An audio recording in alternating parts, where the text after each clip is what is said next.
Eh bien salut tout le monde, c'est Titan, j'espère que vous allez bien, moi en tout cas comme d'habitude ça va plutôt super. Alors aujourd'hui on se retrouve pour monter un nouveau drone. Allez c'est parti. Alors comme vous voyez je tourne ce début de vidéo après avoir construit le drone, mais nous allons ensemble voir la construction du drone. Donc ce drone est un DJI F550, donc à 6 moteurs, donc on me l'a offert, c'est pour cela que le châssis est déjà monté, qu'il y a déjà les moteurs et les contrôleurs, et c'est pour cette raison que je vais démonter certaines parties pour pouvoir y mettre les accessoires que je souhaite.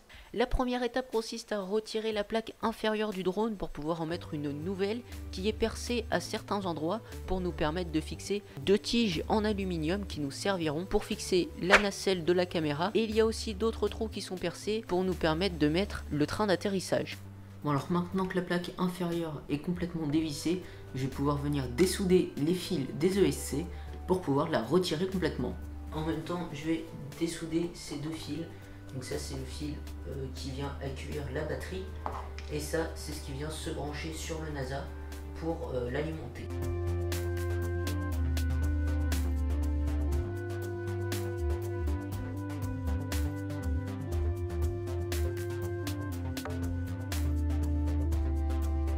Maintenant je vais retirer l'un des bras blancs de mon drone pour le changer contre un bras rouge afin de plus facilement repérer l'avant de l'arrière du drone. Nous allons ensuite pouvoir visser les 4 petites fixations qui nous serviront à tenir les deux tiges sur la platine. Donc ici on a les petites fixations qui vont venir se fixer sur la plaque juste ici. Ensuite on va venir y mettre les petits morceaux de caoutchouc comme ceci pour pouvoir glisser le tube et ne pas que ça bouge en fait. Voilà, vous voyez là ça ne va plus bouger.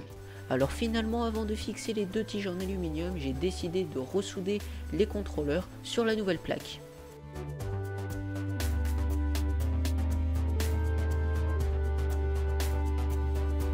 Et donc maintenant je vais pouvoir venir fixer mes deux tiges alu.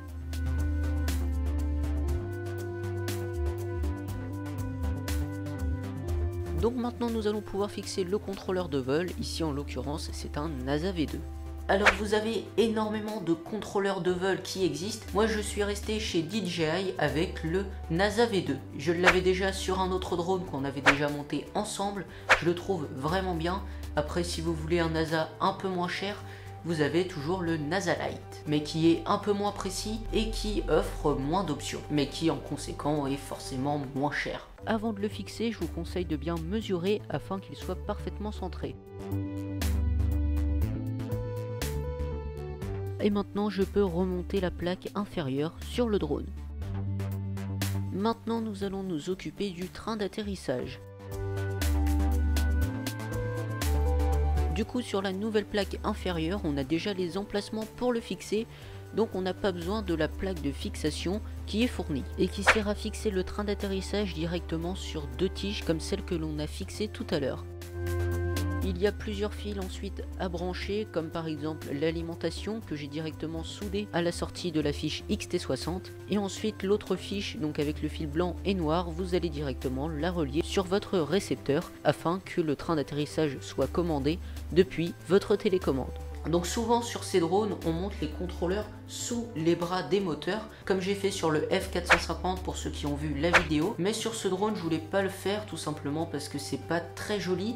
J'ai donc décidé de les mettre à l'intérieur du drone, mais comme je ne savais pas où les placer, car il n'y a pas énormément de place, j'ai récupéré la plaque de fixation des patins d'atterrissage que du coup nous n'avons pas utilisé pour y scotcher avec du double face les 6 contrôleurs. Et ensuite cette plaque je l'ai fixée avec des Colson sous la plaque supérieure du drone.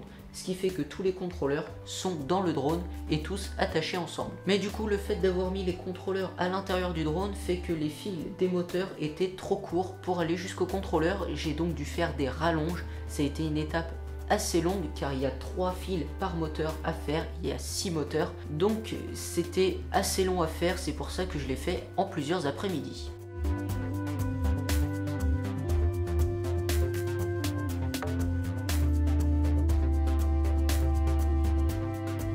Et donc voilà, c'est tout pour cette vidéo. On se revoit très bientôt pour continuer de monter ce drone et l'équiper avec une caméra, un système de transmission vidéo, etc. etc.